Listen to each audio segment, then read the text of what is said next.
Rhodesia, we did probably a couple months ago.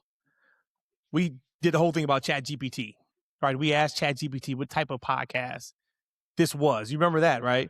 And it was like the most beautiful podcast in the whole wide world. Because, allegedly, according to you, for you. But it made a comment about just how, not negative that I can be, but how I just bring up thoughts and such. And it did say I give alternative reasonings and such for it. But that was the point. And I was, for the last 2 months or so, I've been pretty adamant on trying to get away from that. But what I will say is, this is going to be one of those shows.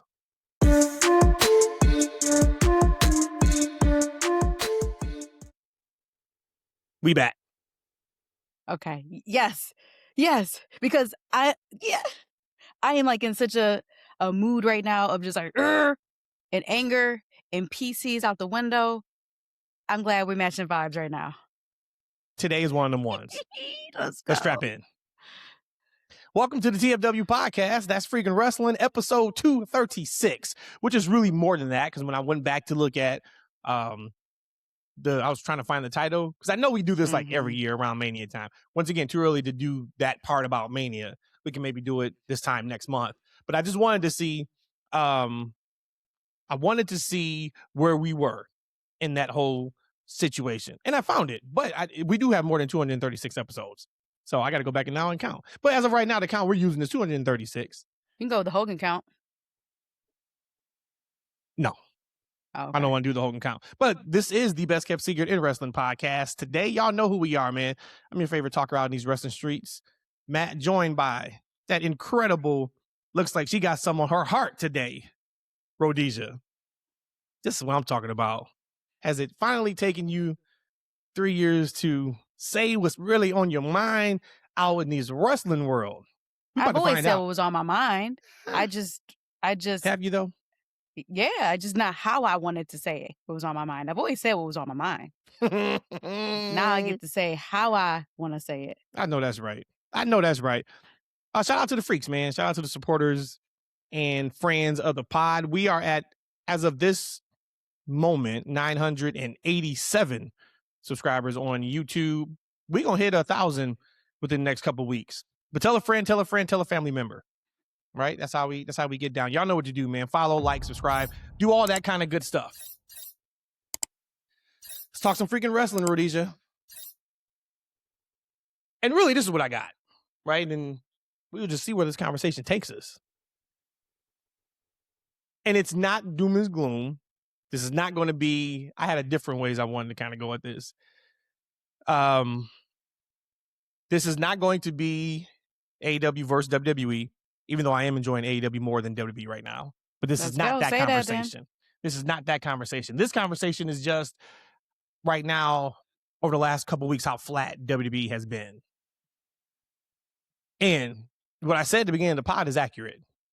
I tried to, and I will continue to try to. I mean, we're going to give it the way we see it.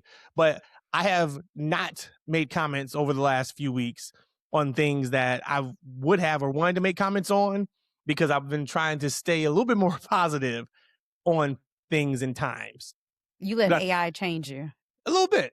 But between SmackDown on Friday and then Raw on Monday, I was like, all right, I don't know if it was going to be the lead topic or thing, but it sounds like this is the perfect, because it sounds like you got a little bit of feelings too on it. Mm-hmm. And while I will say there are some things I am enjoying on WWE TV, there are more things that I'm not enjoying currently that I'm waiting for creative. And this is all creative. Every single thing that I have an issue with is creative. It's not talent, as it typically is not talent related. Right. We got some issues. Where do you want to go with this conversation right now of WWE just coming across as flat on television? I have a few bullet points, but I'm going to start off on probably the biggest one, because I've been holding on to it for the longest. And we'll get to Rio in a second. We're not doing verses, but I just remember when I started falling out of love with the competitor, when every promo was just waiting for the time to say a cuss word. where it's edgy, sure. We'll talk about edgy later on too. But when I'm watching these promos for weeks now, whether it's Punk, whether it's Cody, whether it's whomever, it seems like they get to it, and because I don't know if they've lost the ability of bringing in the fans on the ride and the promos with them, they're just waiting to say that cuss word. And I just remember, like, stop relying on the cuss words. Like, the first few that we heard in WWE after all this time, I was like, oh, shoot, that's cool. But just like how we have to protect blood, how we protect steel step shots or steel chair shots, all that, and protect that in the booking of wrestling, you got to protect when you use profanity. And when I'm seeing more and more profanity on WWE, and it isn't like just profanity and having a conversation, it's like it's waiting for that punchline to cuss, waiting to be able to say bitch. So then everybody like, oh, no, y'all were not like that. You were able to get people on the ride with you without having to rely on those crutch words and cuss words. That was just over the last several weeks to maybe 6 weeks that I've been noticing a lot of that is happening. And like I said, and it was happening in multiple segments on multiple shows back to back to back.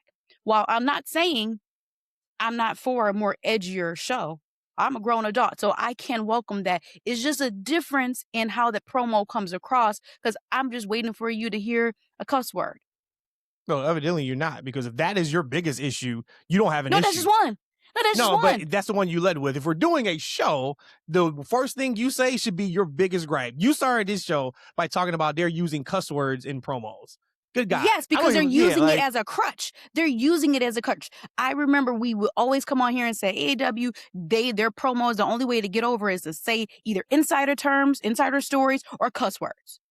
And now we're getting a little bit of sprinkling of insider situations, which is okay, because some of them have been long-standing. But then it's constant cuss words, and it's like they're relying on the cuss words to get themselves over in the promo. Damn. That is flat. If that was my biggest or one of my issues, we're not even having this conversation right now. This is definitely not block A. That'd be like block 22C, where you say, hey, WWE, I wish you guys just wouldn't curse so much in promos, maybe, even though you say you're a grown woman. No, I'm talking issues. I said relying. I'm talking creative issues. I'll give you one. That's creative. MFT and the Wyatt Six. They have been feuding who and who for months and months and months and months. And every single time they get on my TV, I say, why are we still feuding? Why are we still doing this? And when I think we're just about to be done with this feud, we was talking about in War Games that was the match that they could have done. If it wasn't about having your stars in War Games, if we're looking at from a storyline perspective and they could have heated up a little bit, it could have been MFT versus the Wyatt Six. War Games was in November. Moving to fucking February now. We're in March. And we are still doing this. Holy hell. To me, that drags the show down. And there's a lot of talent in the MFTs. Of course, I'm big on Tamatanga.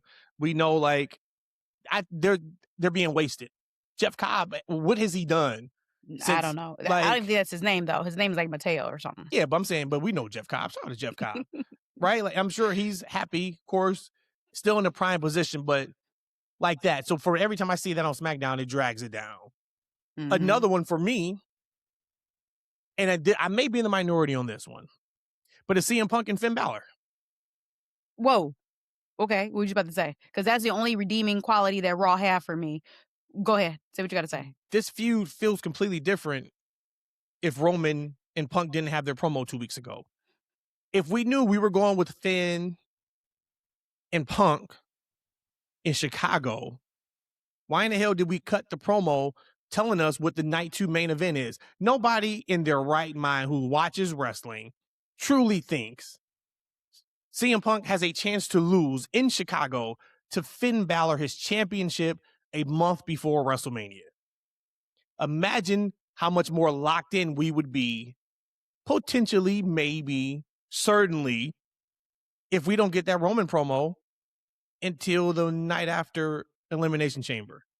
And right now, all the thoughts and the feelings and the mentality is with Finn Balor and CM Punk. Comes across completely different. now for me, it's just I can't even get into it because it feels like filler television. So you are 100% accurate there. But that means we will be in an alternative world in reality where we didn't get that promo between CM Punk and Roman. And I think that's like once in a lifetime type promo that all the stars align for everything to hit perfectly the way that it did. So although I get what you're saying, I wouldn't want to have a reality where I didn't get that promo, because I don't think that promo would have been the same if we had waited to after Elimination Chamber. Could. I mean, I always talk about how they're two masters on the mic. They should be able to, but I wouldn't want to have to go back to remove that just so that Finn and CM Punk has more build up now.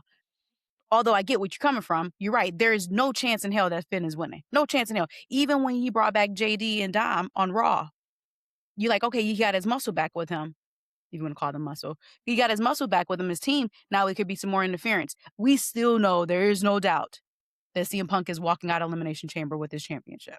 We get that. But from the first interaction they had on Raw and they went in the ring and put on a 5-star match, that to me is enough. That suffices for me, my appetite for them to be able to have a world championship match at the Elimination Chamber, because we know these type of matches or PLEs, they are gimmicks. So it is a chamber. That's all you care about. Just like the Rumble, you care about the 2 Rumbles. You don't really care too much about the championship matches, if there are championship matches on the card. The Elimination Chamber is it. That is what you're looking for. So we already knew it was always going to be a throwaway. It's always like a throwaway, at least in my recollection, a throwaway match between the champion on those type of PLEs. So I'm okay with that because I'm able to get, again, I hope, a really great work match between the two of them. No, there's not as much passion and heat between them like CM Punk and Seth or CM Punk and Roman, but I'm completely fine with this because now they're telling that story with Finn, and like, is he really should be with Judgment Day? Should he not? Like, I'm okay 100% with where this is going, but I get what you're saying. Hey, you know what? All right, smart ass. I got one for you then. Sure. Figure out this one. Okay. Becky Lynch and AJ Lee. Tell me how great that is then. Tell me how great that has been for the last 2 weeks, where they have not accomplished anything in their said promos. Becky Lynch, I said, was the MVP last year. She was most improved. She was one of the best women in all of wrestling, definitely in WWE, for her work on the microphone, her work with legends, her work with rookies, in ring, Oh yeah, backstage. And here I am. We're allegedly getting this match at Chamber.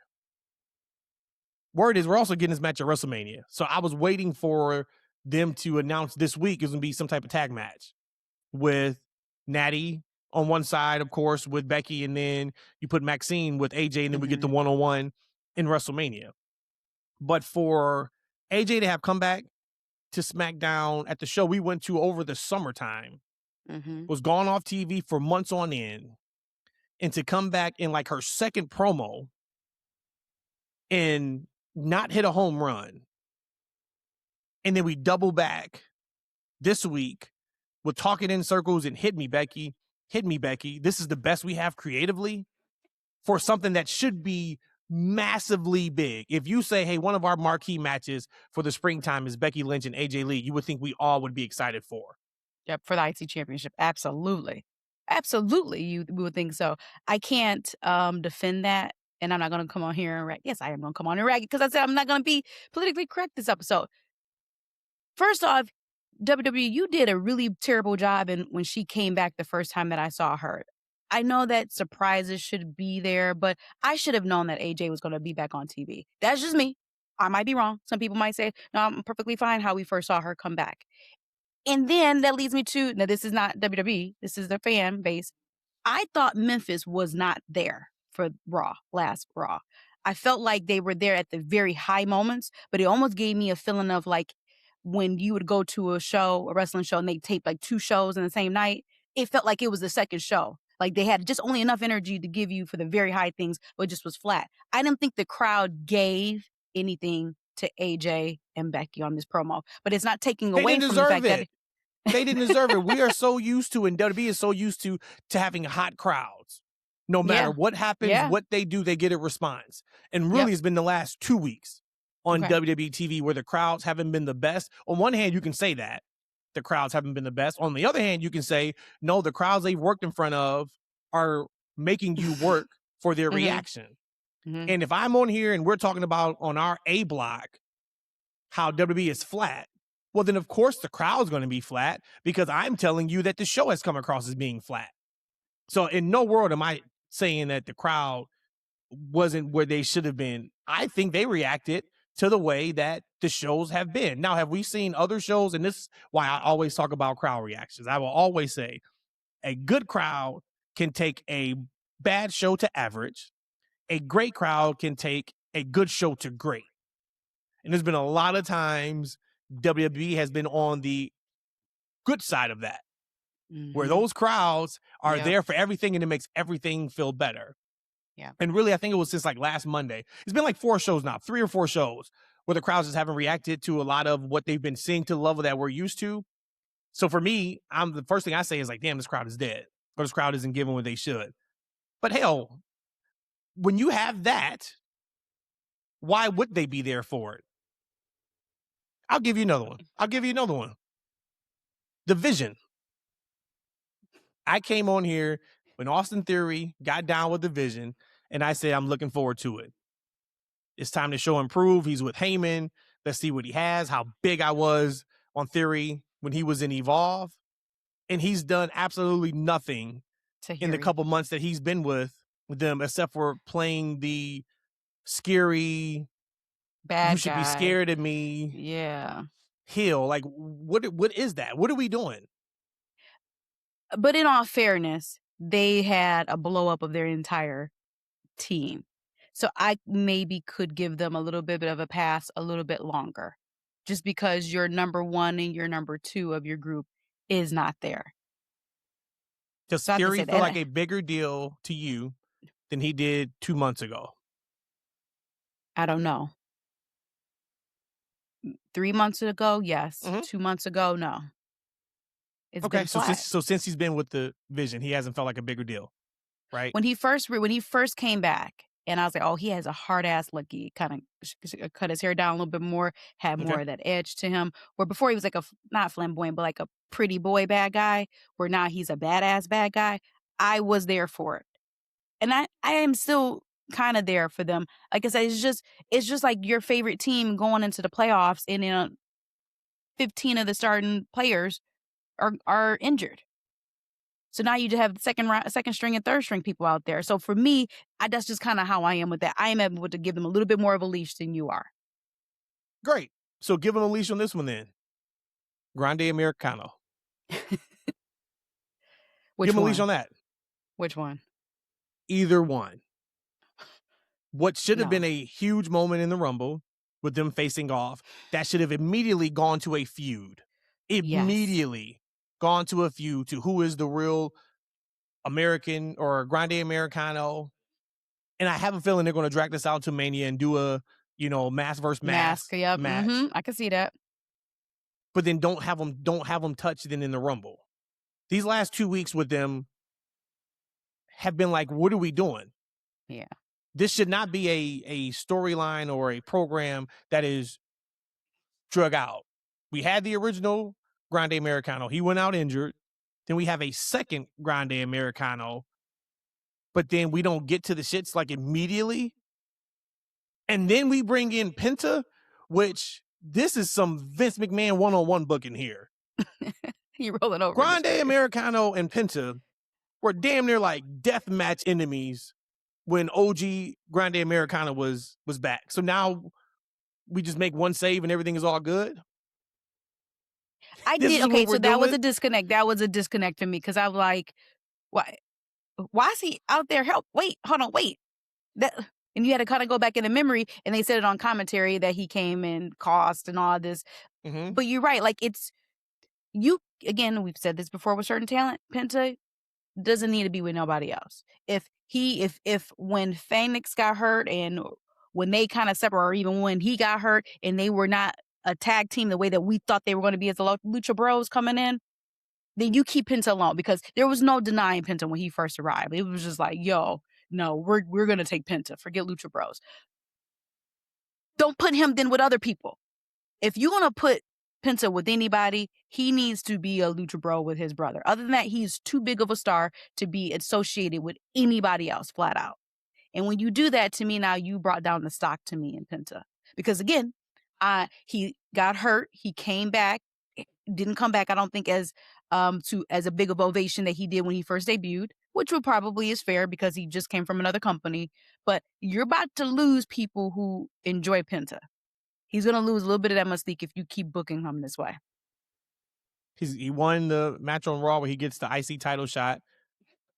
I still think they're going Finn and Dom at Mania. Now, they said a lot of creative changes may have happened with the WrestleMania card, right? Because the lower ticket sales, things of that nature, needing a splash.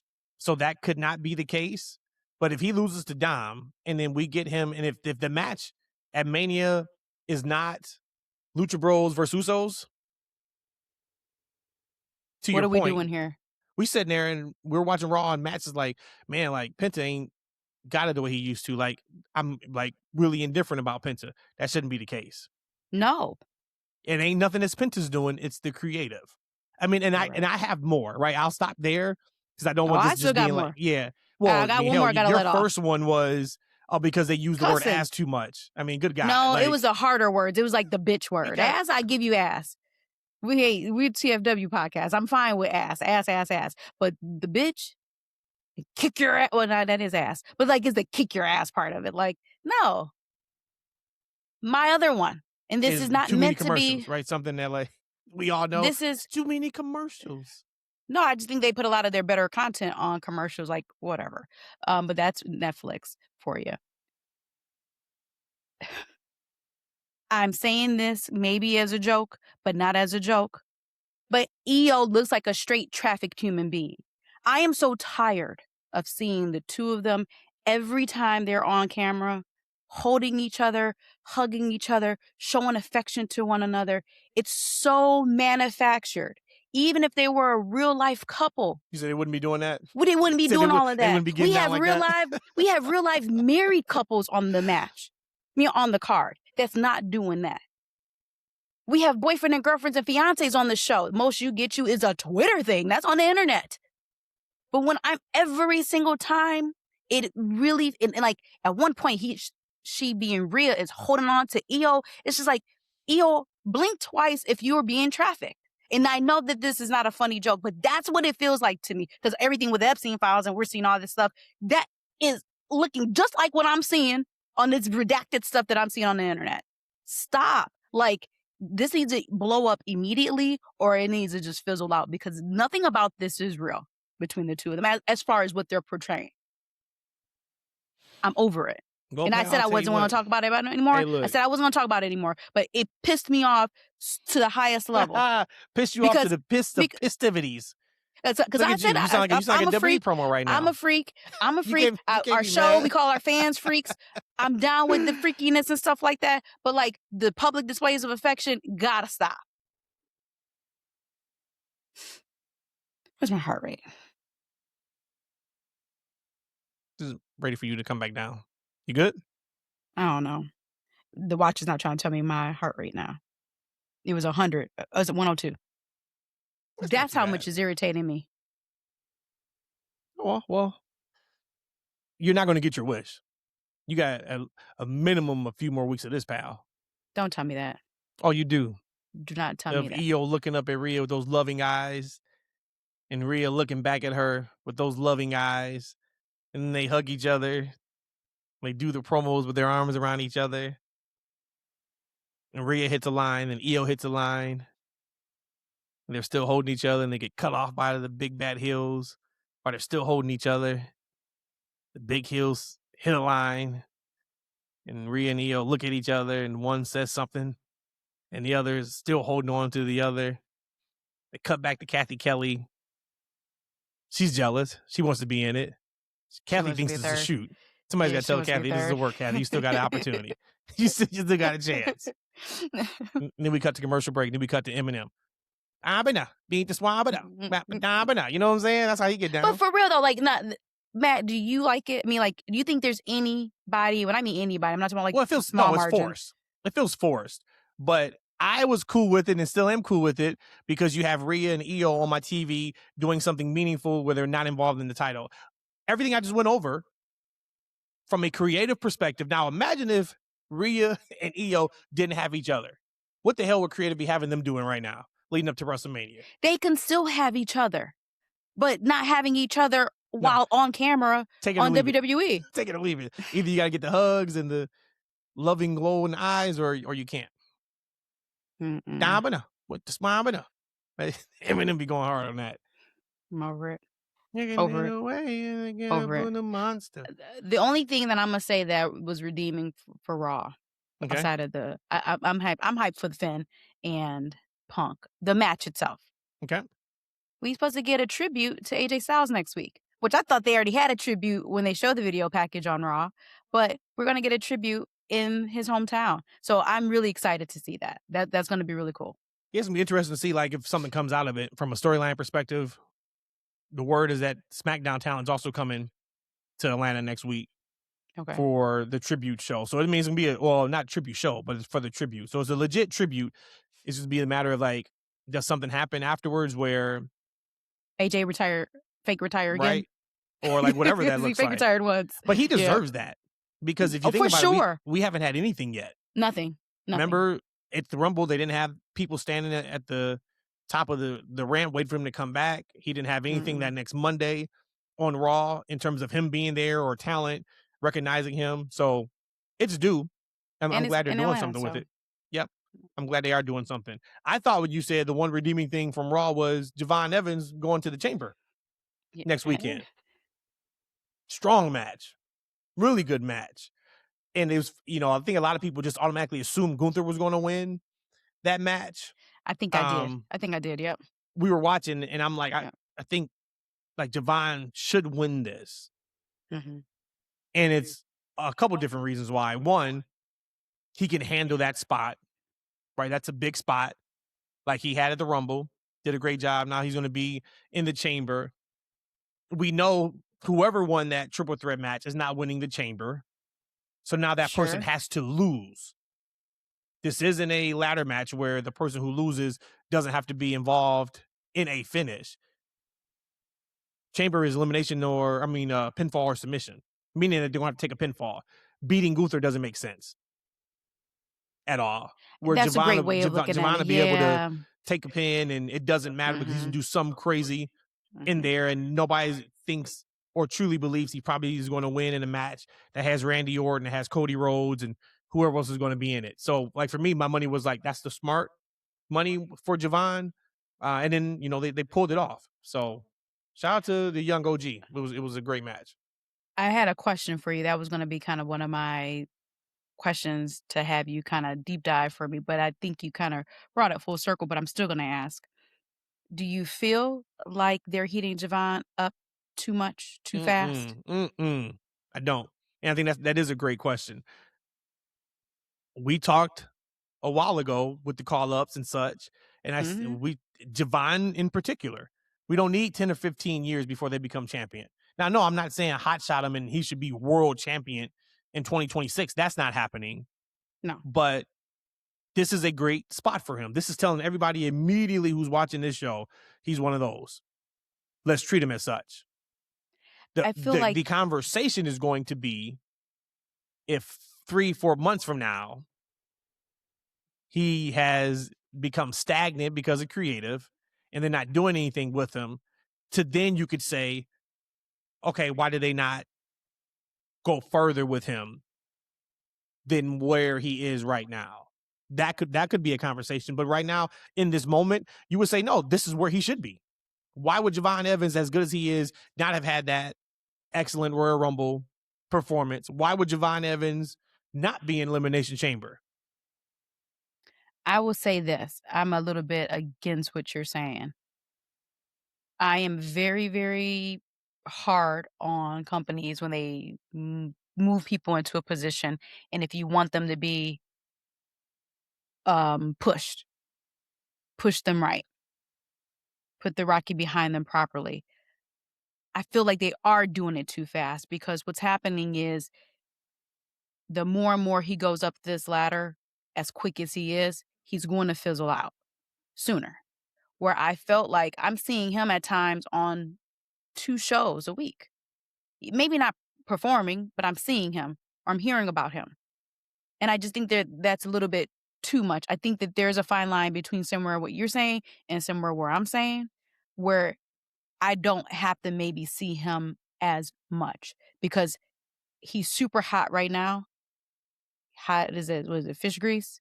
But I feel like he will fizzle out way sooner because he is being pushed so fast right now. Now, that was also when I was thinking about him winning to qualify for the Elimination Chamber. And that's also me not thinking, like you said, in Elimination Chamber, that's the whole point of the chamber. It's elimination. Each person is going to lose until you get one victor. So I get that part. I could see where he could take the loss in that chamber. But other than that, I think that they are pushing him a little too fast for my liking. What is your guest spot on Kevin Nash's podcast? What's my who?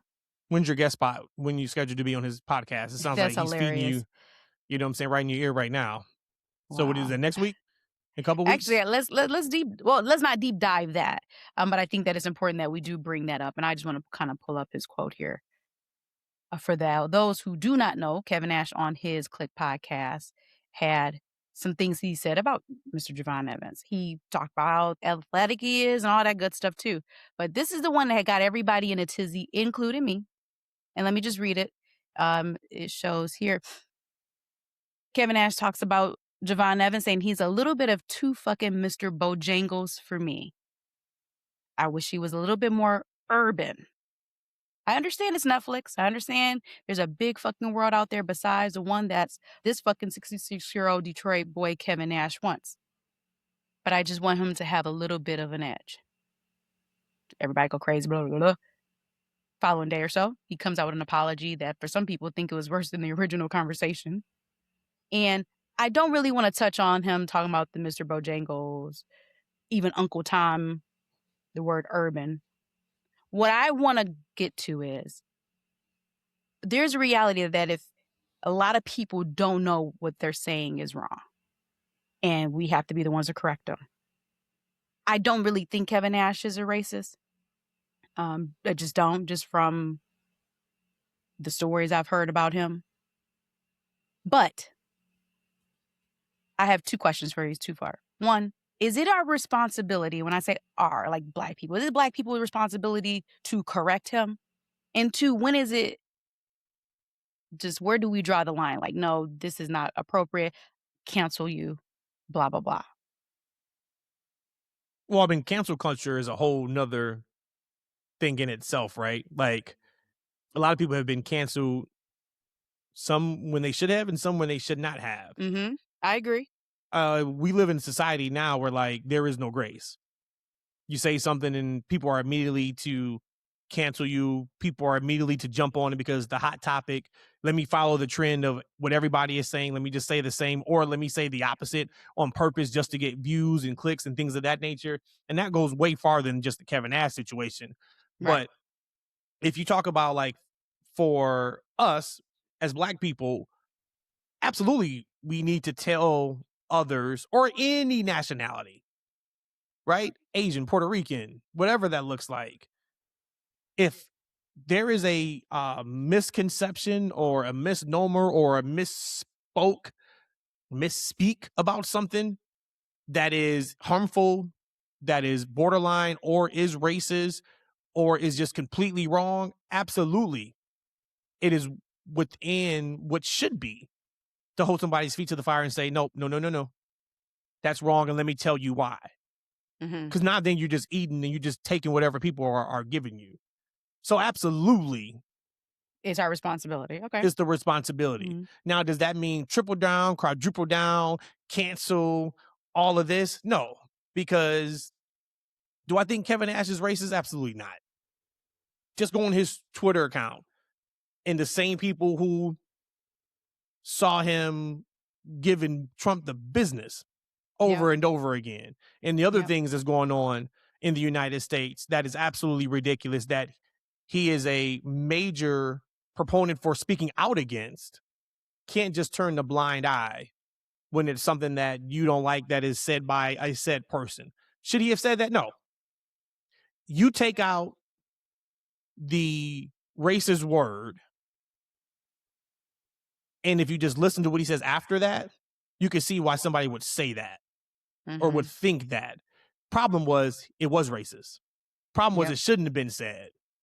And then to your point about the apology, he apologized, which, hey, great. I can read it. Would you like me to read the apology? Or is it not needed? Well, you read the first one, so you can read that one if you want. Okay. How often have you heard the term Uncle Tom? Most likely, it was used in a degrading way. If you actually read the literature, Uncle Tom was whipped to death for helping free 2 female slaves. I apologize for using the use of that term, Mr. Bojangles. It was in poor taste and obviously offensive. I just see talent being pushed in the direction that I disagree with. He should be the male version of Sol Ruka, more contemporary than urban. It's funny how I'm usually the only person who pays attention to the development of Black talent. Some people have even worse case. Are they like, dude, is that an apology or is that like, oh? When you start with, this isn't story time with Kevin Nash. Right.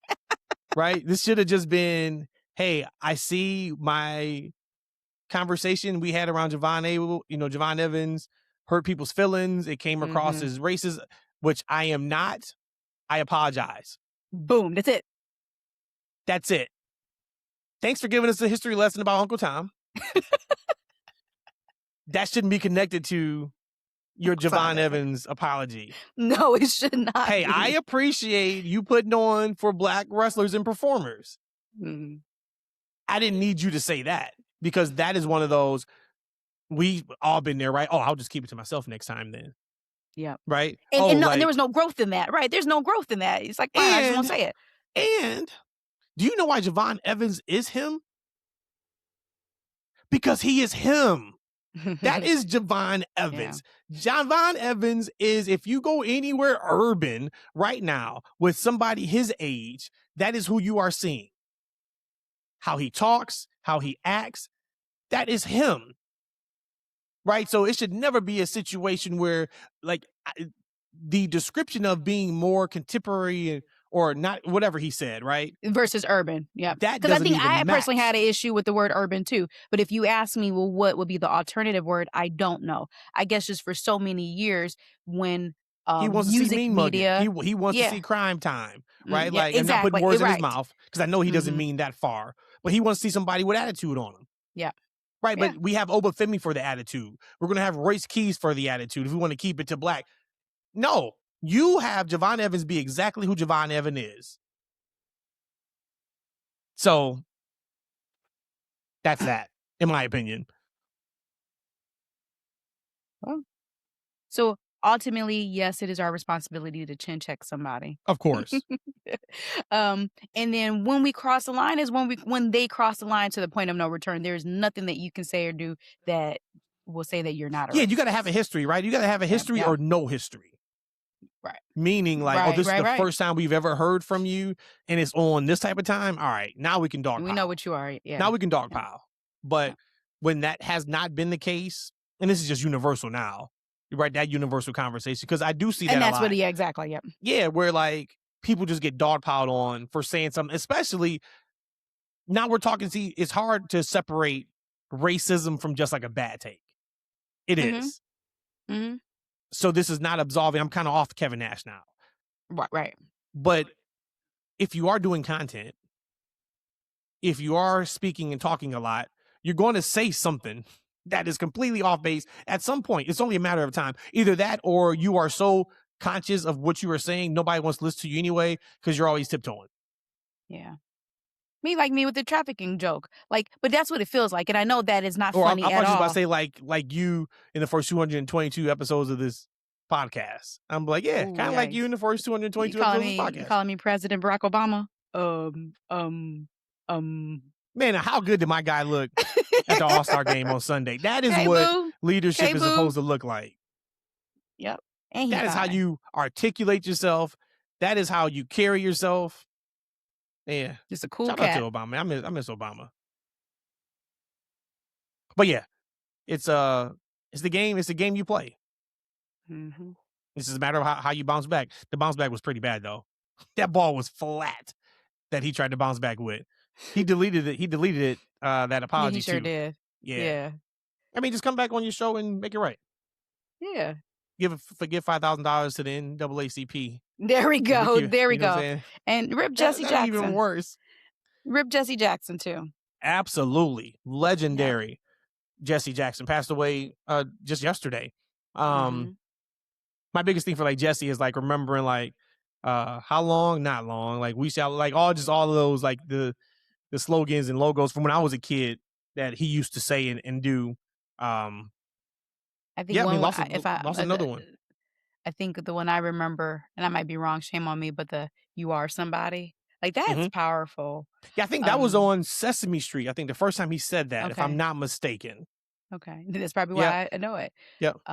He actually came to our hometown in Michigan when I was young, and my eldest brother had a chance to actually meet him. He came and talked to like a National Honor Society program or something in our high school in our town, and I didn't see him, but my brother did, and I just thought that was so cool because again, the community that I'm from, you just don't expect to see people come back to do something like that. So my town loves. Well, I guess all towns do, but rip Jesse Jackson. Yeah, you were talking about that's probably how you saw it because it was on Sesame Street, which was on PBS. Everybody had PBS. Everybody has PBS.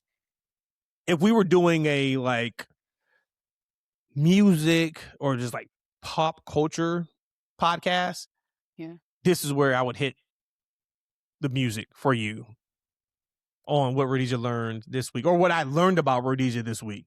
And what you told me in the car yesterday was that you didn't know. You better not be hearing no shit about me. There were members of Color Me Bad who were white until just a couple years ago. Yes. Not 10 years ago, not 15 years ago, not 20 years ago. And I would get maybe not that long ago because maybe you didn't have cable and such. But for you to, at that set point, not have known 5 years ago that they were white members. And I said, okay, well, that would make sense.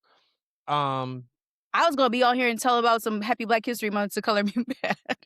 I know it ain't not even. But for real though, like I had no cable. I think the only time I had cable was like when I first met you and I was like in the 10th grade. I had cable for like 1 year, 1.5 years. That's no excuse though. I'm not letting you get that off. No, I'm not letting you get that off. My channel 32, which played... The same way people have watched videos for the last 25 years. What do you mean when you were a kid, you didn't have cable? That's great. A lot of people didn't have cable as a kid. Something like Color Me Bad. And you have streaming services where their picture is actually on the front of the album cover or the CD cover. To say like, oh, I didn't have cable when I was a kid is the absolute worst excuse in the world.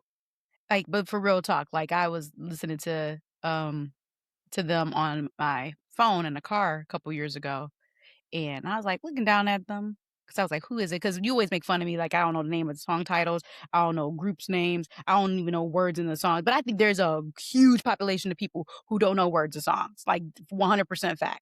And I looked down, I was like, these are they're not brothers, they white people. So that was literally just like 2 years ago, driving in the car. I never thought about, but maybe I have seen them on MTV. I just never put two and two together. Making Love Until We Drown. Only a black person can say that. But not really, because that doesn't even make sense. I mean, it's really one of the dumbest songs in the world. It is. If you just look at the lyrics. No, I want to set Harmony's you up. fantastic. But there's a lot of things that he said in there that just didn't make sense. But Making Love Until We Drown is probably one of the worst ones. No. Because in what world does that even ever make sense? Because he's going to drown in her juices. No, he said Making Love Until We Drown. If he said he was going to drown in it, makes sense. Or maybe it could have been waterbeds. Who knows? It's left for interpretation. If you want to get freaky, is the juices of the situation. No, or if you want to not get freaky, you get the waterbed. She should have started like that. I just realized what you said. Let's move on.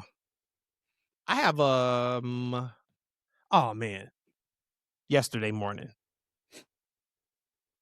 Now I knew it was like a double whammy. I wake up to Jesse Jackson passing away, and Bianca Belair's finger, back to back. I didn't know what to do with myself. I didn't know she was having surgery on Monday. I found that out last week that she was having finger surgery. But she put up a video, I guess, at her rehab spot, going through it in pain with that finger. If y'all know, I mean, of course, everybody knows. Royal Rumble last year, she broke her finger in that triple threat match. And we ain't seen her really work since. She's been on TV a little bit, of course, after that, working on some storyline stuff, but she's been off TV for months. This was the match I thought was going to happen. It was going to be Bianca and Jade. And we were going to see her at the Rumble. And then when we didn't see her at the Rumble, I said, okay, maybe we get her at the Chamber, or we get her to come back and then challenge Jade in particular. So it's not up for, any type of circumstances. Is no, I want to fight you. And now we definitely not getting that. We're definitely not getting that now. So hurry up and come back, Bianca. Like, you are missed. Can we not just breeze past this? Like, I heard and I know, not from personal experience, but sometimes with fractures and breaks, a lot of times you just let the body do its thing. But it feels like we would have already been at this point for surgery. Am I a bad fan for like feeling like, man, like, why didn't you already have the surgery already? Yes, because as many things as I've dislocated, broken, all that kind of stuff, there's times where you want to see if it heals on its own. Yeah, but you're talking about 10 months now. Mm-hmm. But if it's a finger, I don't know, of course, the details on her situation. Mm-hmm. But no, there's times where surgeries should be the last option. And let's see if we can make it work. Let's see if we can make it work. And then it just doesn't get better. Then now we got to take some action on it. But I was like, damn. I was ready for her to be back. Yeah. She's missed. She's absolutely missed. So now that takes us to the Chamber. Can you pull up who has qualified for the Chamber right now? And we know the Chamber winner is going to take on Jade. Great segment. And then on why Raw. don't you? Well, why I'm pulling it Great up? segment why? on Raw. Okay, with Liv and Stephanie. I could have. That would have been nitpicking, honestly. If I would have put the Liv Morgan trying to make a decision, everybody in the world knows again. Well, I ain't gonna say that, because shout out to. Let me pull back a little bit. Shout out to all of our supporters on social medias and stuff. But TikTok's a whole different world. Actually, YouTube is too, in terms of some of the reactions you get back. Like on Twitter, I kind of know that type of reactions we're going to get for our content. You never know what you're going to get on TikTok and YouTube. You get some people on those platforms where they completely believe everything's a shoot. These wrestlers have all done it on their own. These wrestlers have all either fell for it or didn't fall for it. It's a whole thing. And then you get some people who just have different thought processes. So I said it earlier, I said, hey, ain't nobody in the world. And I just said it again, I have to stop that, because we clipped up the video from last pod about the Shield being the greatest of all time. Right? The greatest faction of all time, which is up for debate. That's not like without a shadow of a doubt, et cetera, et cetera. But I gave my reasons why and such. And more often than not, people was like, yeah, I agree. It's not about agreeing or disagreeing, but it's about when you disagree, you give me the shits now, right? Somebody said that a better faction is MFT and the Death Triangle. Or Death Riders, excuse me. Death Riders. Hey, love who you want to love, be who you want to be with. They smoke and crack. Consume wrestling the way you want to consume wrestling. But there is just in no world is the group MFT or Death Riders, but let's just stick to WWE proper, WWE. There's no world that the MFT is better than the Shield. I said, good guys. So I did say, so are you looking at everything that they did outside of WWE? And the response was yes. But Could that's somebody not try to that's not the make question though. an But that's not the argument? question. I know. The question is the faction themselves. Yeah. I was like, yo, MFT? Same guys I watch on SmackDown That gets no reaction? them guys that I love when they're not in this situation. I am glad my guy Tama getting some run though. He deserves it. He deserves the run that he's getting, but like whatever. I don't even know where I was going with that. We started with so the Liv Morgan, Stephanie Vicure segment. You say, well, how do I know the winner of the chamber is going after Jade? Jade just blew off who she's been feuding with for the last like 2 months. Right? She just beat Jordan Grace on SmackDown. They're not running that back. So she blew that off. Got it. Liv now has had that awesome promo where Stephanie cut in her native language and somebody damn sure translated it on social media. She was cooking her ass. She gave it to Liv. I knew about was crying. a quarter of what she was saying. Yeah, Liv was crying. I was like, yo, why Liv crying? And then I read, I was like, oh, that's why Liv is crying. But even then, like I said, if I wanted to nitpick, I could have put the whole thing about Liv because my thing was going to say everybody knows she's challenging the Raw winner. Like she's not going to SmackDown, right? Like it was fun in games the first week, but then when she like kept dragging it out, and I like her response of like, look, I've been waiting 10 years for this moment. You think I'm gonna just give you right now who it is? But now we should know it's gonna be Stephanie. But do you have it pulled up? Who now is in the chamber? Okay, so what four is in the chamber now? 6. Okay, so 2 more spots. Right now we have Rhea. Okay. Tiffany Stratton. Okay. Alexa Bliss. Okay. And no one's ready for Asuka. So we got Asuka. So then we know we need. Is Rhea in or Io? Rhea. Okay, so we need Io in it. So she'll probably qualify this week. And then we probably need Charlotte in it. Yeah, I was going to say, if you're doing that, then you got to bring in Charlotte. Because Alexa's in it. Mm-hmm. Along with, you're probably looking at, well, and that's the thing. Now we're looking at who would actually take on Jade. And just looking at Tiffany Stratton, or you're looking at Charlotte Flair. Yeah, I agree. So assuming that we just putting Io and Charlotte in there, I feel like there's a world where I would want Tiffany to go at Jade. I just don't believe they have the ability to hold down a well-worked WrestleMania match together by themselves. So that would lead me toward more of Charlotte. And that's probably where I'm going to land at. Yeah, I mean, I got Charlotte. And not even from maybe a work match perspective. Mine is like from a storyline perspective. Like, to me, Tiffany Stratton's first title reign didn't work because there was nothing to it. Right? There was no substance. After she beat Charlotte, I kept saying it, like, you could have put the belt on Charlotte for the shit that we're getting right now. Right. Like, she, you know what I mean? Like, it just wasn't, and then she left and she was gone. Now she's back. If you put the title, now, yeah, you could have Jade beat both of them. Easily. I'm only looking at from a perspective of, actually, you could do that. And now we're not really having this conversation.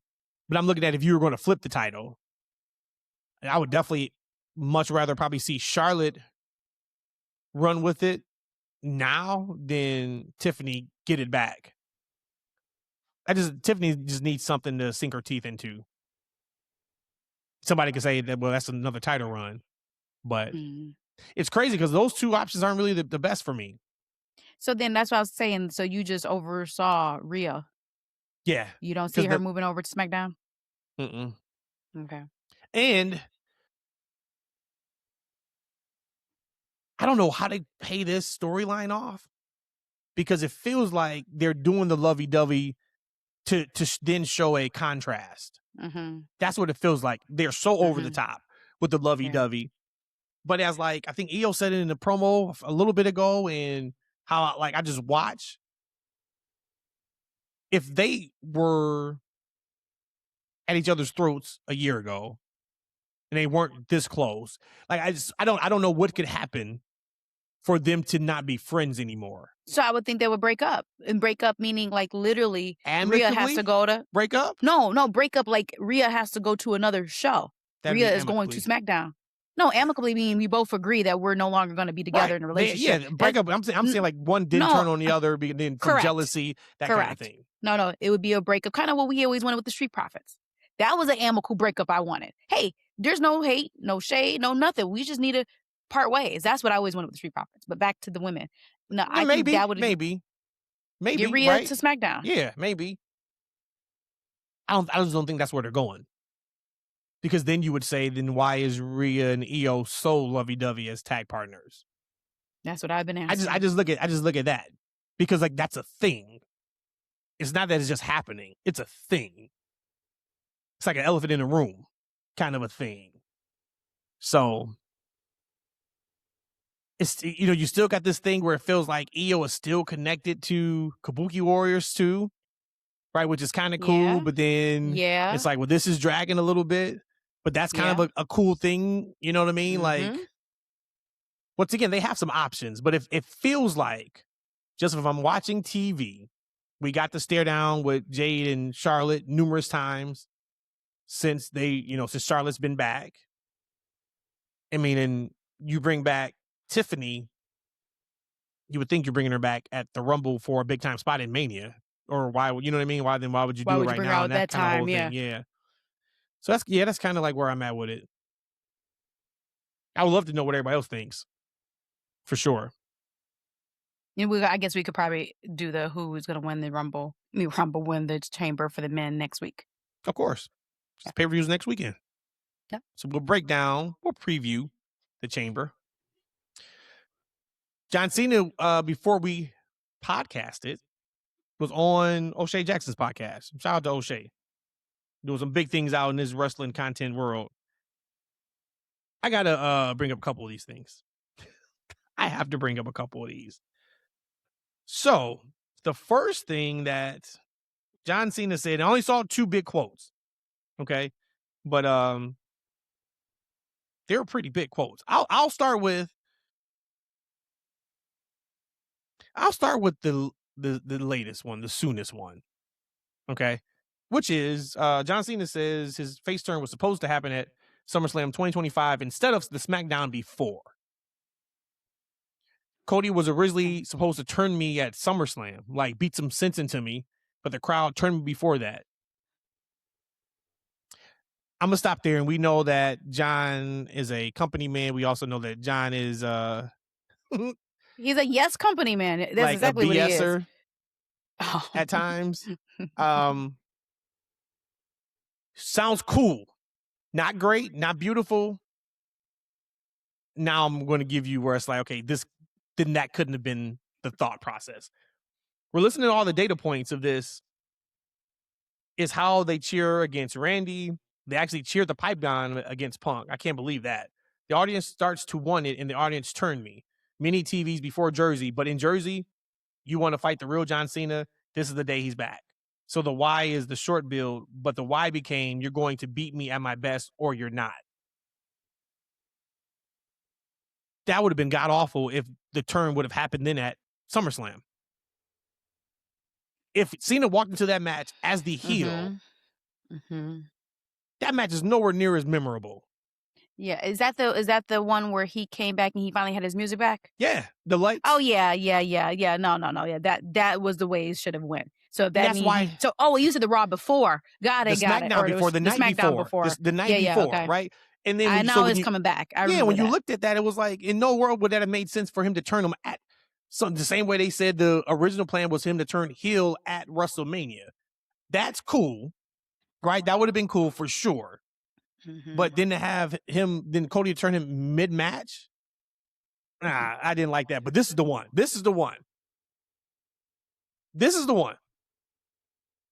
And I had to remind you, we were actually in the building for this show, SummerSlam 2020-21 in Las Vegas. The only thing I remember that is Becky coming back to be Bianca in 3 seconds. That's all I remember that. And that their whole system went out and I couldn't get any of my concessions and alcoholic adult beverages. All right, here we go. John Cena says he was supposed to win and lose. I'm going to repeat that part again. John Cena says he was supposed to win and lose Oh, his 17th World Championship at SummerSlam 2021. The finish was changed when Brock Lesnar was booked. That night was supposed to go very different. In the last moment, we had a surprise guest booked, and he came out after the match was over. Brock. They didn't secure Brock until 5 p.m. that day. I was going to win 17. We were going to have someone come out and restart the match, and Roman was going to take it back. The way we put together the match, we were going to give them a hell of a match. Everything out the door. No rules, no nothing. Ton of finishers, all this stuff, because I was going to win, and then Roman was going to take it back. So you have this hard-fought battle, and then through a nefarious set of rules, the match is restarted. Then we secure Brock, and Tyron Relations comes and says, I need to see you. We're switching the finish. To what? Roman's over. Yep. Clean. Yep. Okay. What do you want me to do? Let me talk to Roman and Paul. I go in. They're like, you got the news? I said, I got the news. What do we do? I said, one spear. That's it. Whatever match you want to have, that's fine. You beat me with your finish once. I love Paul. Paul has been a great mentor. He gets it, and he recognizes somebody who sees that it's not about them, it's about the story. This is going to make Roman better because they're having him win so he can go on to bigger and better things. And it switched right there.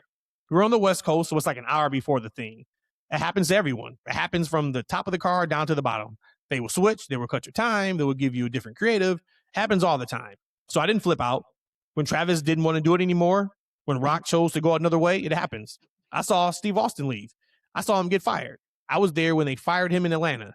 It happens all the time. But I was supposed to win 17 that night.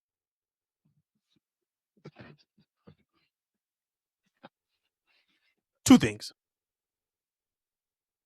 One, who in the world would ever think we would have like really get like a thank you Brock chant? Or a thank you Lesnar? Yeah. That's a thank you Lesnar moment.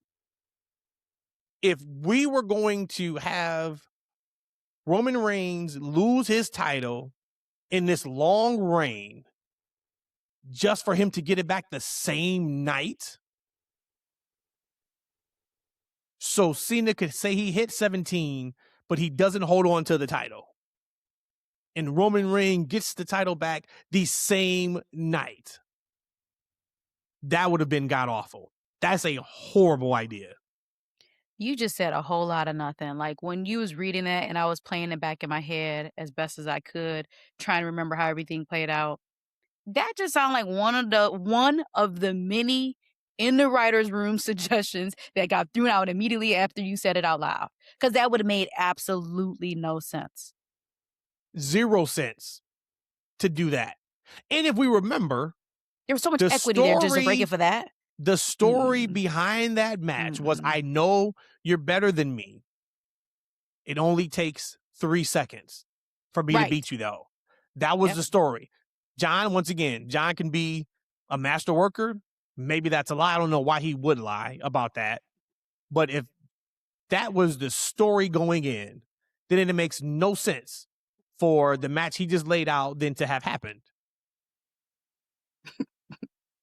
Again, just that's crazy people talk talking. there. I don't deny that or say that what everything you just read that Cena said was a falsity. I do believe that that was an option, but an option of many. When they throw things on a wall and see what sticks, it didn't stick. Because someone who had a better mind said, nah, that's just not going to make any sense there. But yeah, I mean, I believe that he said that, but it'd have been stupid. So there's a world where this does make sense. And I've moved on from the Roman Cena match from 2021 at SummerSlam. But it does include Brock Lesnar. And the word this week is Brock Lesnar is taking on LA Knight at WrestleMania.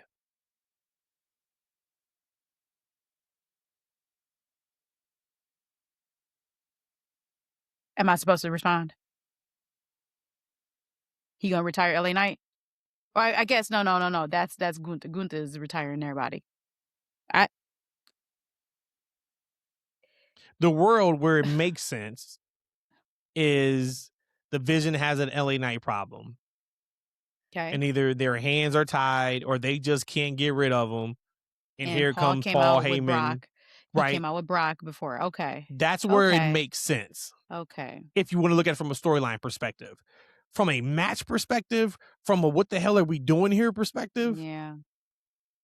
I mean, it'll don't know be how that great. match makes sense. It doesn't make sense. It would make LA Knight bigger for sure. If he beats Brock Lesnar, I don't think he's gonna beat him, but I still then it think doesn't make him bigger. I think so. I think Always bridesmaid, never the bride. We've seen him almost numerous times. He's almost his entire 3-year run in WWE. Almost. He almost won the championship. He almost won Money in the Bank. He almost won the Rumble. But he could almost beat Brock Lesnar and because of the vision lose. That's what I'm saying. So he will still have honor in his defeat. There should be honor in his defeat. Oh boy. You think the IWC was on fire before Brock Lesnar beating LA Knight? No matter why, what type of shenanigans. Yo. Listen, they're trying to sell more tickets, so they're just trying to throw anything and everything out there to see what's going to get a better reaction in hopes that it's going to sell tickets and get people to tune in.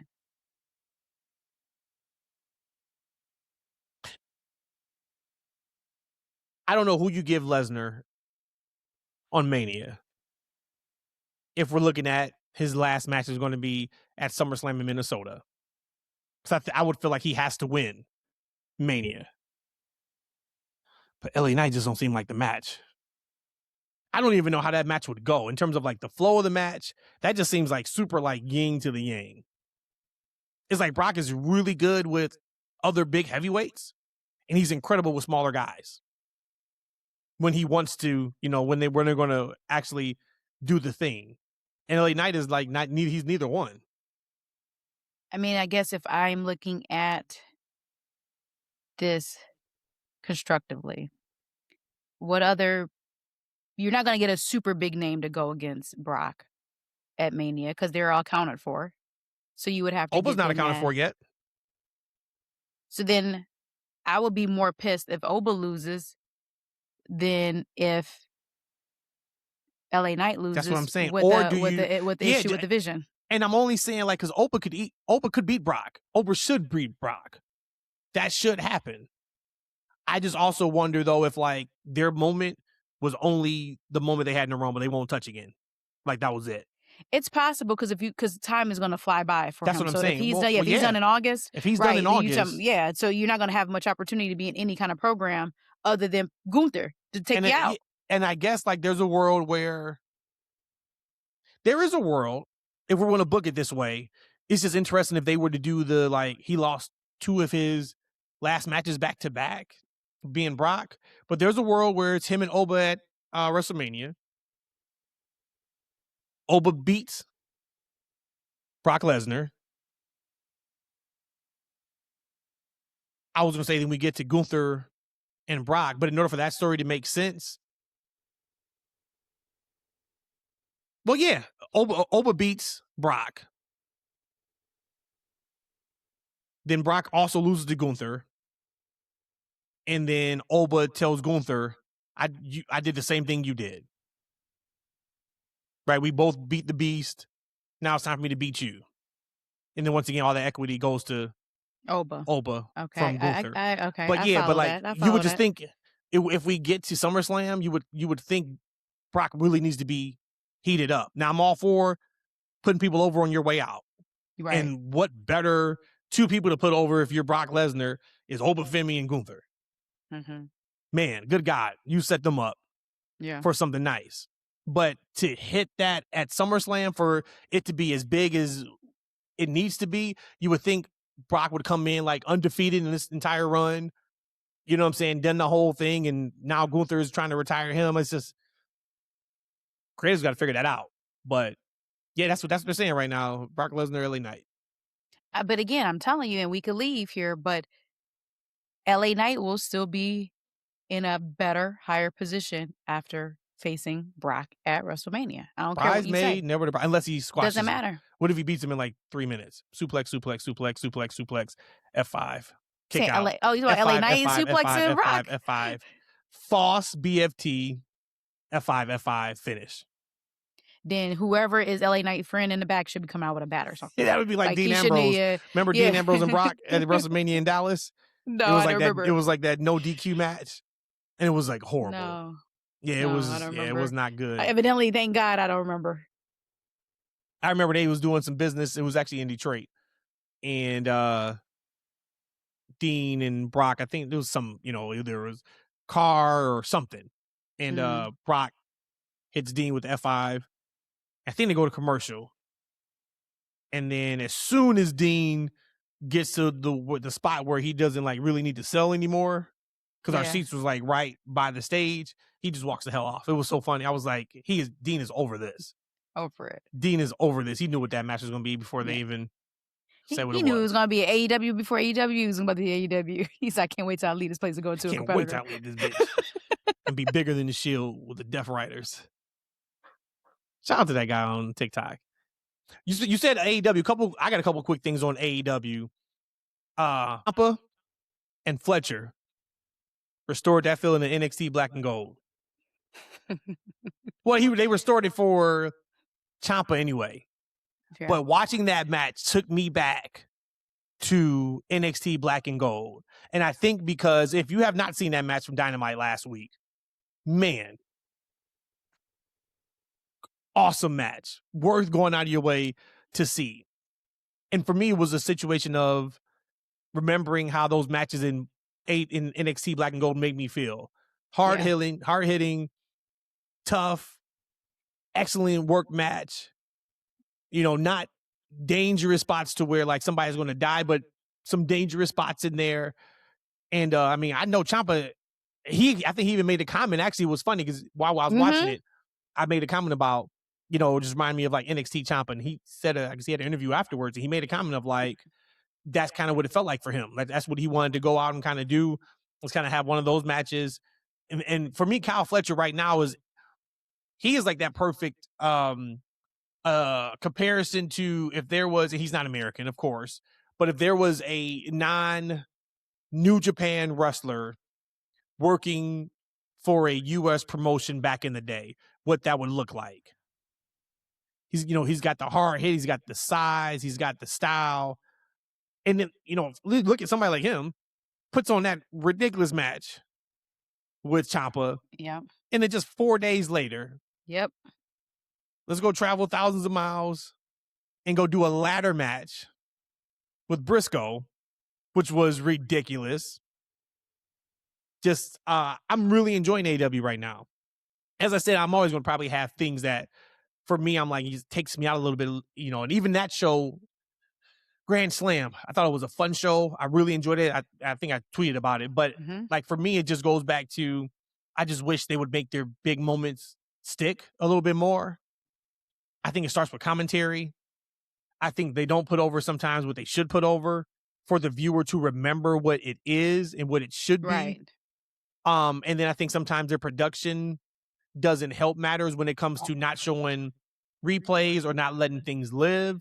But I do want to shout out their production from Collision. It felt like to me, and no, I don't usually watch Collision, so maybe they just have like certain camera shots they use on Collision than they do on Dynamite. But they had these camera shots inside the ring that felt so close to the action. You were able to hear the wrestlers, the stuff you're supposed to hear.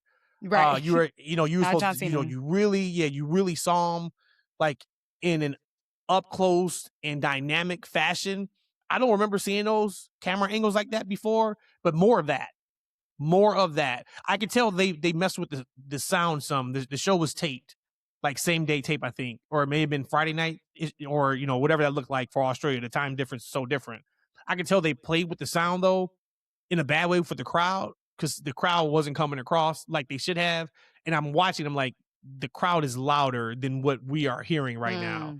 So I'm not sure what that looked like. I don't know if that was like a necessary evil for some production stuff that they did. If they did any voiceovers, during the day with that, I'm not sure what that was. But man, excellent show. And then you just like, so they're doing some good stuff. You follow that up with tonight.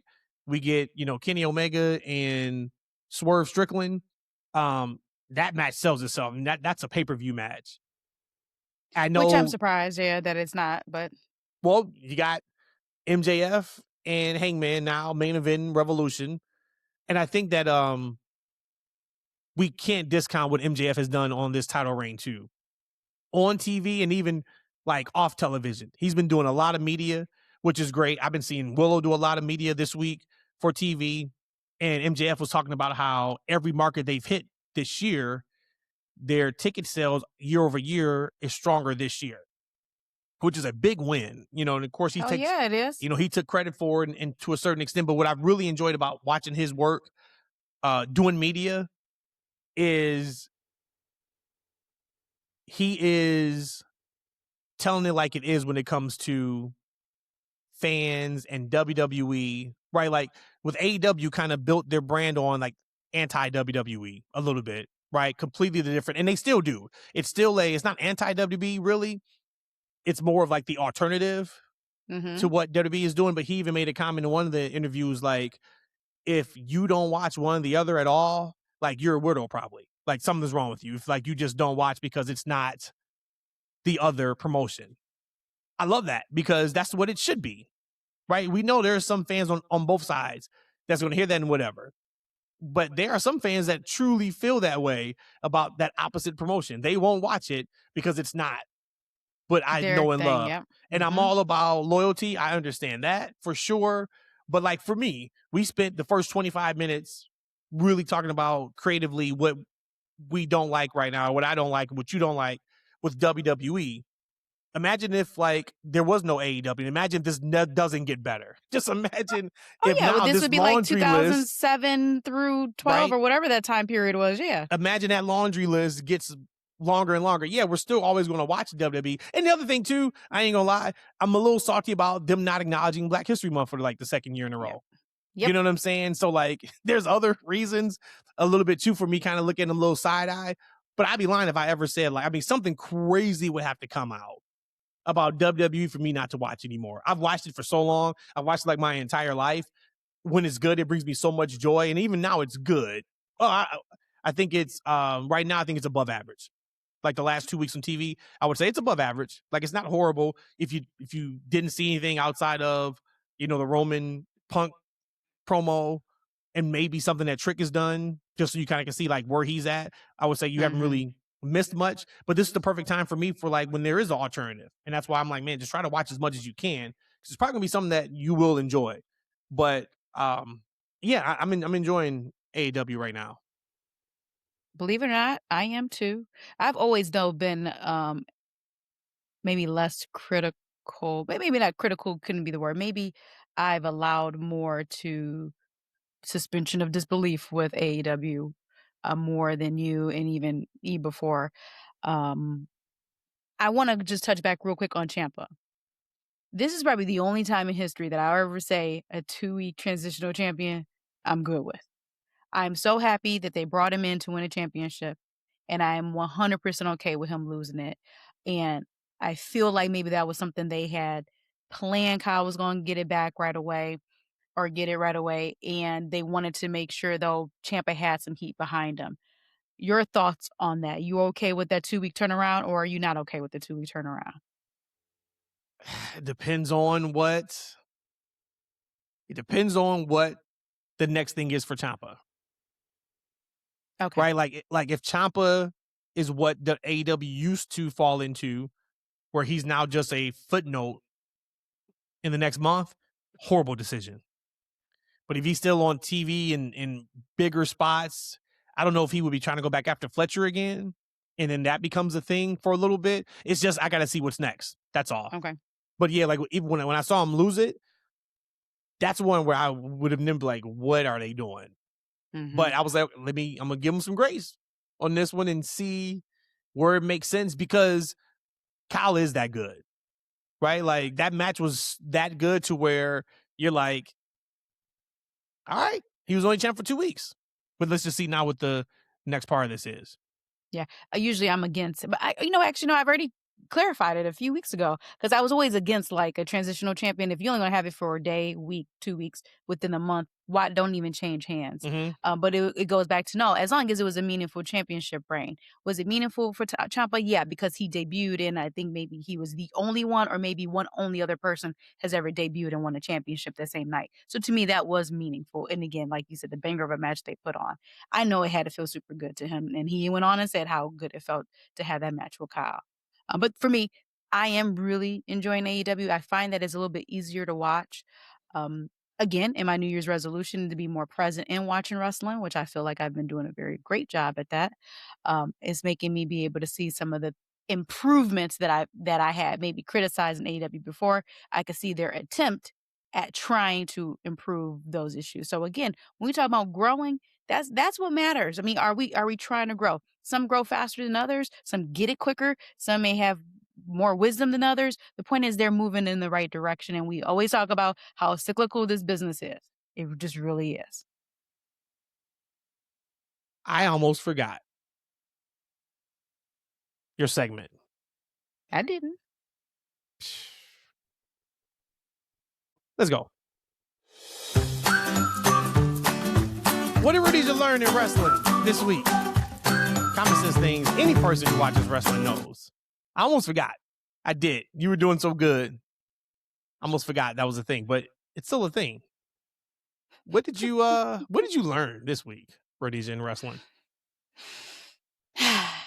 One thing about an ignorant person that's committed to learning, we go down rabbit holes. So this segment is going to be another twofer. Damn. Last week I said that I ain't going to do no more, right? Okay. Nah, it's a twofer. So this move by this said person has been going on and dated back since 2010, 2011. The move I'm referring to is Randy Orton's finisher. This entire time, I done called it his DDT thing, his DDT thing. Whoa, his DDT tank? What'd you say? You called it what? I've called it his DDT thing. And tank now, evidently. When he has him on the ropes thing, the side thing, Randy's finisher, the everything but the actual name of his finisher. Matt, do you know the name of his finisher? Well, his finisher's name is the RKO. Okay, so his special move. That's the name of his finisher. It's called his special move. So don't try to get me wrapped up in this trash ass tank. Yeah, like, because you couldn't even say DDT. No, just don't put me into this. I'm laying out. Because you started by saying finisher. And like, if you don't know the name RKO as the finisher, you're never doing another podcast again. I swear to God, I would find another partner to do this show with, and we would start from episode 1. If you did not know, Randy Orton's finishing move's name signature was the RKO. Since Mr. Matt is over here being technical, his signature move. Okay. Well, it's called a draping DDT. And so I talk about how ignorant people who want to try to learn, they go down the rabbit hole. I look to see, when did he start actually doing this DDT, draping DDT? And how long have they actually been calling it that? Because again, one thing is you could have the move, but then actually calling it. It comes back to Elimination Chamber 2011, which leads me then to say 2011, that's a long ass time ago. The Elimination Chamber's been out that long, only to find out how it was so wrong. Any idea how long the Elimination Chamber's been out, Matt? When it first debuted? said, do not put me into this segment. This is not my segment. This is not the first part. The first part was draping DDT. And then I'm out. Okay. I told you. Look, I'm muting up. No, because I feel like maybe you might be co-hosting with me on this episode segment of what I learned. I could still hear you from the other room. Okay. Yeah, they can't hear me. The Elimination Chamber first debuted Survivor Series, November 2002. I really am so grateful and blessed at this moment that I have made it a New Year's resolution to be more present in wrestling. But I just feel so disrespectful to me, to you, for all the money that's been spent. That one, I didn't know was a draping DDT. And then to know that the Elimination Chamber has been out since 2002. That's what I learned this week. How long did you think the chamber had been out for? If you had to guess. You know, Little Matt makes fun of me all the time. I always put like a 10-year window on it. Mm-hmm. So I probably would say about 10 years ago. All right, good talk. That is what we're using this week. Professional wrestling. Really, the summarization of that segment was you now know the difference from a signature move and a finishing move. Right. Signature that move is what I meant. you learned. No, I always knew that. No. I know the difference. I just misspoke. And when I was prepping my notes, that's all. Fuck the notes. I keep telling you that. That's what you get. You are a slave to them notes. You are going to be so good one day. Don't put that word Yep, you are going to be my name. You Uncle ever. Tom. You are going to be a slave, Kevin Nash, to them notes until you let them notes go. Let it go. You know what I mean? Hey, speaking of slave, before we get out of here. I know where this is going. No, I don't think you do know. I think I know where this is going. It better go. Where am I going? Where am I going? Paying for people? No, paying for people. What does that mean? The scam of AI of Miss Mercedes Monè? Oh, that's not a scam, for one. Okay, that's not a scam. How will we know? But how we gonna know? She said it's her. So if you don't know, she has her own text message service where fans can text her. She's charging $100 a month. $99 a month. Yep, but she said it's her, so that's not a scam. But how? Okay, in all fairness, she said it's her. If we're not FaceTiming, it's not even OnlyFans. I guess that's like when you have videos or whatever. Mm-hmm. You are texting. How am I really, for real, where the checks and balances here? How I actually know that you're texting me back? Now you got to go on the website. No, I'm not about to go on the website this week, and we need a full-blown report next week on next week's pod about. Thank you. Yes, because I think like what will be hilarious if like all the answers are just canned, right? Like she only has like 3 answers. One is welcome, or this is your CEO. Like that's one of them, right? Right, that's one of them. Yeah. This is your CEO. Yeah. The other one is, hi, I'm Mercedes Monè. Right? And then anybody, whenever like they can see you've texted the word WWE, her response is always just, you can bank on it. Like to shout out like Sasha Banks. I think those are just the 3. And that's not a scam. No, because it's still her. Scam. It's still her picking those. But I wasn't going there though. I wasn't going with that. But I do need you to go on the website and check out what it says so you can bring it back next week. We're also going to bring up the Ricochet thing, I promise, next week, because that is a deep. Maybe we put that in like the second slot, because I do want to give time to that, because Dakota Kai, since we potted, Dakota Kai had an interview with Busted Open, and I do just want to have the conversation surrounding like mental health a little bit. In this instance, they're both talking about WWE, but maybe even like some self-worth, self-value, because when you listen to a lot of these wrestlers, once they leave WWE, a lot of them have the thought process and mentality of like, life's over kind of a thing. Absolutely. Professional wrestling for them may be over, or their profession could be now just done. It's a really interesting like situation. So I do want to kind of deep dive that. I don't want to just throw that in at the end of the pod. So we'll hit that next week. I promise. We'll do the whole Ricochet thing now with the Dakota Kai thing. And maybe just, for us, like, how does that equate to real life, or just a conversation about them two in particular? Because I do think we should give them time. But what I was going to say in terms of like the slavery piece is like Chris Jericho looks like he may be kind of a slave to AEW and Tony Khan, because the word is his contract got frozen. That the time he was gone from AEW, that time was put onto his contract. So they're saying he is currently right now firmly under AEW contract. Tony Khan, and let's go. Oh my God, that's my guy. I don't know what I think about it. I don't know how I feel about it. Typically, I'm like, let people go. But it was something about when I saw that report, I did laugh. I giggled a little bit, and I don't know why I giggled. I don't know why I giggled, but shit, Tony. It kind of tickled me a little bit.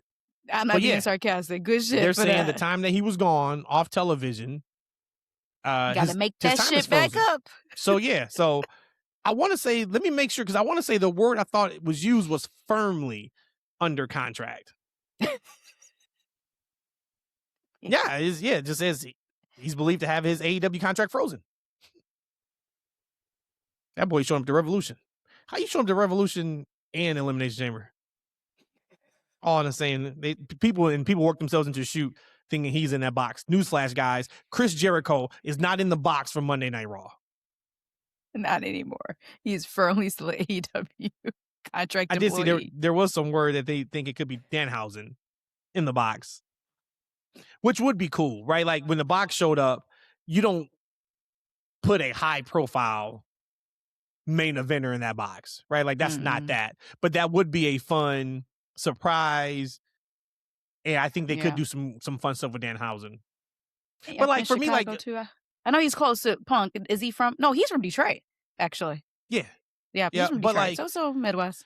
I think there was a little bit of a miss with Tony Khan and Danhausen. Like I understand we're the best wrestler. I get all that, right? I get everything is featured about the in-ring wrestling, but you got to have like some comic relief. You got to have some differences. Iconics just signed a multi-year deal with AEW, which I think would be great for the women's division. But we know they're not all just ring work. The personalities are fantastic. Yep. They're hilarious. You know what I mean? Like, and they need more of that in AEW. So like maybe now they kind of feel that way, but I always felt like they could have used Danhausen a little bit differently as like just that buffer. You know what I mean? Just, you know, they talk a lot about AEW kind of being a buffet, which it is. You get any type of wrestling you're looking for in AEW, but when it comes to personalities and such, I feel like, hey, you should have used them a little bit more. Yep. But yeah, that's the word is he may be the crate guy, the box guy. And that would make sense because otherwise, unless it's like a weapon, like I've always felt like what would be in a box? So you're going to put a human in a box? So if you put a human, never mind. It's about to go back down trafficking again. So I'm done. All right, good. Because who knows? So look, you started with talking about no more cussing in wrestling. And you finished with trafficking. I just want you to know what I just want you to know what you brought to this podcast. That is literally how you started, and that is how you finished. So that's all. Hey, just know your worth. Know your worth, Queen. You know what you bring to the table. We out, man. We'll be back next week, and next week we are going to be discussing the Elimination Chamber. We'll bring that up along with the Ricochet Dakota Kai situation. And wherever else fun things we can find ourselves into to discuss. You take us home, Rhodesia, so you don't finish on that sour note. Thank you, freaks, for tuning in today. Cannot wait to see you later on next week when we bring in more action as we preview the Elimination Chamber. I said all this. I didn't say just repeat what I've done. No, you were just supposed to take us home. You can't tell me how to take us home. Like, yeah, but when you just repeated what I did, it doesn't work. I'm gonna give you another chance. No, it sounds different. Chance. All right, let's try it again. WWE, you have to do better for promos and to get people excited and engaged in your segments. We finished that the way that you could do it. The way you could do that. The way you could do it. No, you're just taking us home. You're just taking us home. No, but see, that's you're just so taking you us can't home. stop. I'm not. That's all you're doing. You're just taking us home. You're not recapping. You're just taking us home. Take us home. So let's act like it's real. Okay. Oh, I can't hear you anymore. I don't have any signal. I can't hear you. Why you in broadcast? I ended now.